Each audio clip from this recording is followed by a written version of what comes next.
तर नमस्कार मंडळी. तरी बघा मी मस्त अशी उसळ केली आहे, म्हणजे मटकी, आणि ती पण काळ्या मसाल्याची आणि घरचा मसाला आहे. अजून भरपूर काही टाकलेलं आहे. तर ही रेसिपी तुम्ही नक्की लॉंग व्हिडिओमध्ये जाऊन बघा. माझ्या फोटोच्या खाली त्रिकोण टच करून ही रेसिपी बघा. आणि बघा मी तुम्हाला खाऊन दाखवते. आणि ही झाली आहे मस्त. मी तुम्हाला खाऊन दाखवते.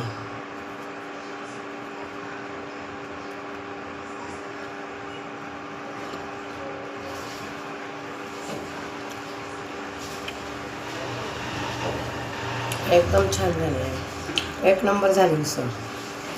तुम्ही पण खायला या, नक्की ट्राय करा. खूप छान बाजरीच्या भाकरीबरोबर, पोळीबरोबर, भाताबरोबर खूप छान लागतं. बाय.